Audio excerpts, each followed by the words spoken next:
And here to discuss signs and symptoms of early drug use is Marilyn Belmonte, who is a certified drug recognition trainer. And Marilyn is also the co-chair of the Burlington Drug and Alcohol Task Force, among many other things that Marilyn does. Hi, Marilyn. Nice to see you. Nice to see you too. Thank you for having me here today.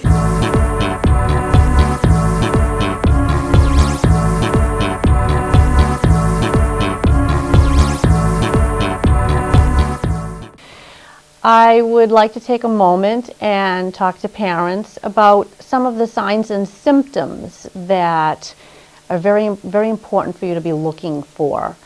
Keep in mind that there are a lot of different types of drugs, and especially when we're talking about prescription drugs as well now and over-the-counter drugs.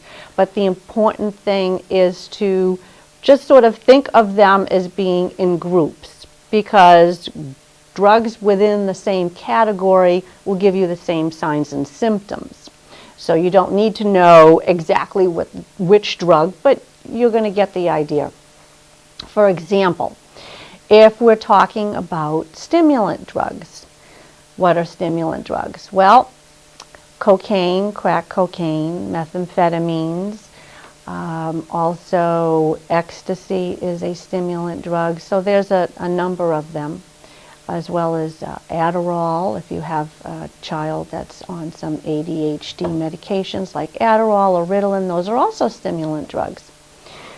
You will see pretty much the same signs and symptoms when a person is taking these drugs at a level of abuse. And what that means is beyond the correct dosage in the case of prescription drugs, and at a level where you're going to be high. So if you have a prescription drug that is given to your child, prescribed for your child, if they're taking the correct dose, you are not going to see these symptoms. But if the child is going beyond their prescribed dose, or if they're abusing something like cocaine or methamphetamines, then you will be seeing these symptoms. So what are these symptoms now? Probably the most obvious one that will jump out at you is hyperactivity. Even someone who has ADHD, when taking amphetamines at a very high level, will become hyperactive. So you're going to notice that something appears to be wrong there. You will notice that the metabolism and the blood pressure and heart rate, everything is increased, even the body temperature. So there's this, there's sweating, there's flushing of the skin, they look hot, and that sort of thing that you would expect if someone is moving around a lot, their metabolism is increased. They will also show signs of being, they have a dry mouth, so they'll be very thirsty. And not just will they be drinking water, but they may be craving sugary sodas, things like that. And one very important clue that will probably jump out at you if you know what it is, and you may miss it, however, is the eyes. Always look at the eyes. In this case of the stimulant drugs that we just mentioned, you will have a very large pupil. The pupil will dilate and become very large. And one of the easiest ways to remember that for stimulant drugs is that you might want to think about, when I think of stimulant drugs, I think about cocaine as one of the most commonly abused stimulant drugs. And how do most people abuse cocaine? Is they will snort it up a straw or a rolled up dollar bill, and that's a large hole, and so you remember a large pupil. Another category that we want to discuss are the narcotic painkillers, which are also called opiates. And that group consists of some of the plant-based narcotic painkillers are heroin, opium, morphine, codeine, but also some of the man-made ones, the prescription ones that you're probably familiar with is OxyContin and Percocets and Vicodins. There's a number of them.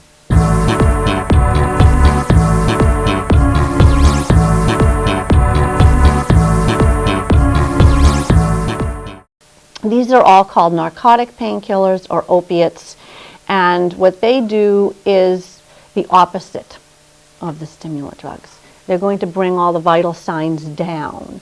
So blood pressure, heart rate, breathing rate, and body temperature will be decreased. And so you're going to have someone who looks kind of cool and clammy.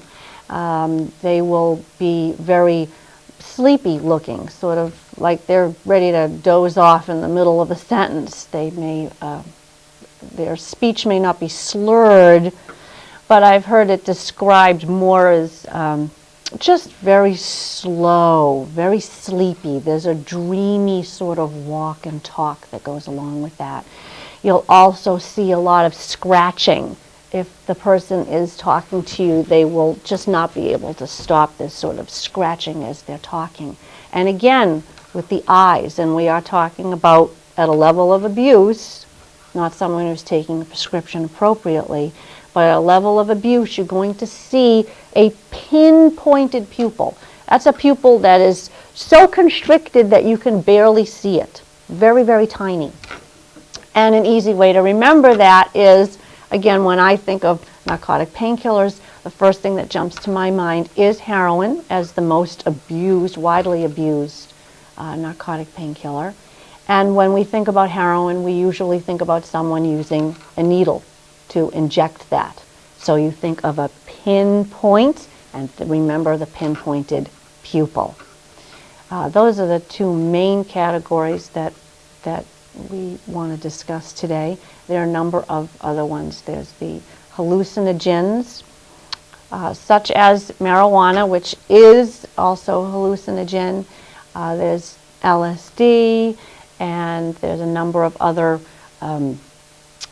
plants, such as peyote and psilocybin mushrooms and Jimson weed, plants that are often abused, sometimes by really young kids. We see that often.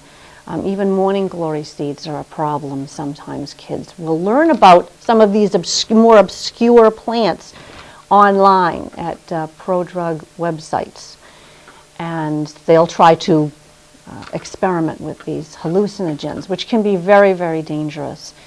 What you're going to see exhibited, some of the symptoms are very similar to the stimulants. They may have a very large dilated pupil. They may seem hot and sweaty and somewhat hyperactive.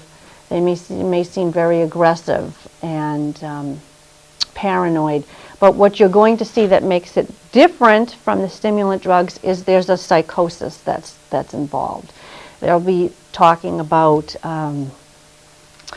wild, vivid hallucinations, things like it may be raining fire, or they have bugs on their skin and they're trying to get them off. So you'll be seeing them talk about things that are just very strange, very wild. And this can be very scary for parents, especially I think for young kids, that to hear your child talking this way. They need also to go to an emergency room as well as these other drugs, because they can do themselves and other people bodily harm, so they need to be kept monitored until they have this is passed. Very often there's really nothing that can be given at the ER, but they can be kept safe.